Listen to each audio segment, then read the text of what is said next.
Bonjour, je suis Olivier Valois, je travaille chez HPE, je m'occupe des cartes d'accélération HPE Smart I/O, qui sont des cartes réseau, aussi appelées Pensando, qui sont en fait des cartes qui apportent des fonctions d'accélération, notamment dans le domaine de la télémétrie, IPFX et IRSpan en particulier, mais également toutes sortes de statistiques collectées sur les cartes, directement sur les ports de sortie vers le switch, mais également vers les ports internes sur le bus PCI.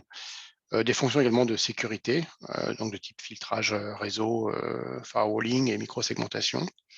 Et pendant mes vacances est arrivée une nouvelle version avec une fonctionnalité que j'attendais beaucoup, je voulais la tester, qui est en fait le chiffrement en hardware de flux entre deux machines, par exemple, entre deux VM, qui seraient derrière des cartes réseau. Donc du coup, je vais vous faire une petite démonstration de cette capacité à chiffrer des flux entre deux machines. Pour cela, je vais partager un autre écran. Le voici. Et je vais couper la vidéo. Donc sur cet écran, sur ce slide, vous voyez en fait mon environnement de démonstration avec essentiellement un ESX qui héberge différentes VM, le SX2, le SX3 qui héberge d'autres VM, et je vais utiliser les VM Linux 1, Linux 2 et Linux 4 dans le cadre de cette démonstration. Linux 1 qui a comme adresse IP qui s'amène par .11, et Linux 2.12, Linux 4.14. Assez simple. Le point important, c'est qu'il y a des cartes Pensando dans chaque ESX qui vont en fait implémenter des fonctions de chiffrement intelligent, dans le sens où on chiffre par flux ou par protocole, entre les VM Linux 1, Linux 2, puis Linux 1 et Linux 4.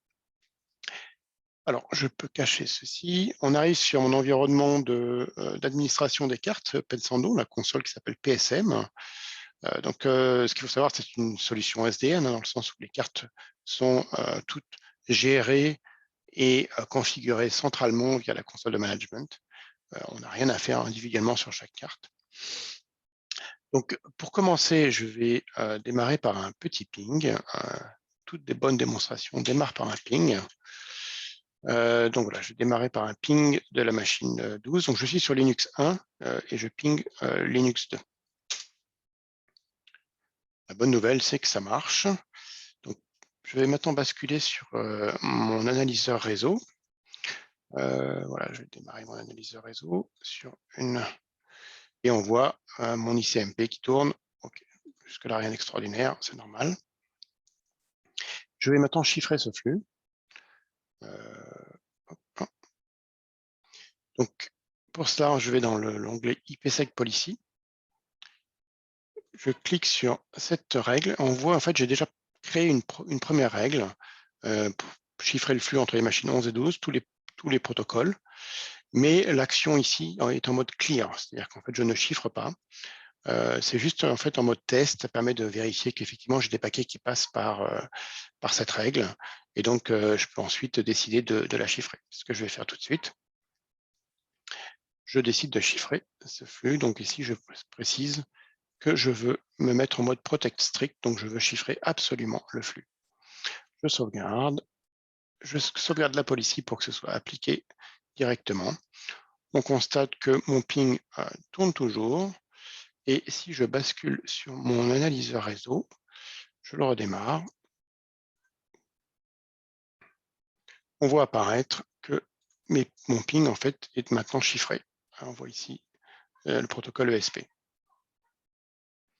Donc ensuite, je vais maintenant vous montrer comment je peux rajouter une nouvelle règle pour chiffrer un autre flux, par exemple. Donc, je bascule sur ce flux. Ah si, je vais quand même vous montrer une chose avant. Je vais arrêter mon ping ici. On voit que j'ai transmis 108 paquets, j'en ai reçu 108, donc zéro perte de paquets, bien que pendant cette session de ping, entre guillemets, j'ai décidé de chiffrer le flux. Donc je vous disais, je vais rajouter un nouveau flux. Donc pour cela, il suffit de rajouter une règle dans cette policy. Je vais décider de chiffrer tout de suite, hein, on a vu qu'on pouvait mettre en mode clear, mais ce n'est pas l'objet de cette démonstration. Donc je choisis l'adresse IP 11, pardon, toujours, Linux 1, vers Linux 4.14, et je vais choisir de chiffrer seulement le ping.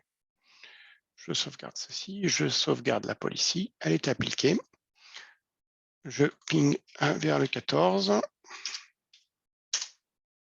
Ça ping, bonne nouvelle. Et je vais bien sûr vous montrer mon analyseur réseau. Qui redémarre ici, continue. Et on voit mon flux chiffré, enfin mon ping chiffré, entre la machine 11 et la machine 14. C'est de l'ESP. Voilà. Une fois que je vous ai montré ça, je vais vous montrer qu'en fait, si je lance un autre flux, par exemple sur le port 81, bon, j'ai un iPerf qui tourne, hein, entre mes deux machines. Voilà, j'ai mon flux qui est envoyé vers la machine 81. Je bascule sur mon analyseur réseau. Je le redémarre.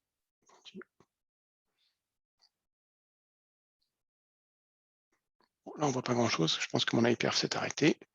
Je vais redémarrer mon iPerf. Hop.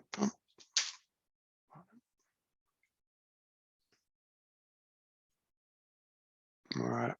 Stop. Et on voit ici le port 81, effectivement. Et on voit qu'il n'est pas chiffré. Pas du tout chiffré. Voilà, c'était à peu près tout ce que je voulais vous montrer dans le cadre de cette solution de chiffrement. Donc on voit, en résumé, on est capable très très facilement, en gros 2-3 clics de souris, on est capable de chiffrer un flux en hardware réalisé par la carte réseau entre mes ESX. Donc, si je reviens sur mon schéma, j'ai chiffré en fait l'ensemble du trafic entre Linux 1 et Linux 2, et j'ai chiffré que mon ping entre Linux 1 et Linux 4. Je pourrais décider de vouloir chiffrer toutes sortes de flux entre mes différentes VM, puisque je suis capable de réaliser ce chiffrement en hardware, c'est-à-dire que j'ai une capacité à chiffrer plusieurs gigabits par seconde de trafic sans aucun impact sur la CPU, puisque c'est la carte réseau qui le fait. Sur ce, je vous remercie. Je vous souhaite une bonne journée et n'hésitez pas à me contacter pour plus d'informations. olivier.valois@hpe.com, Valois, VA2LOIS. Merci, au revoir.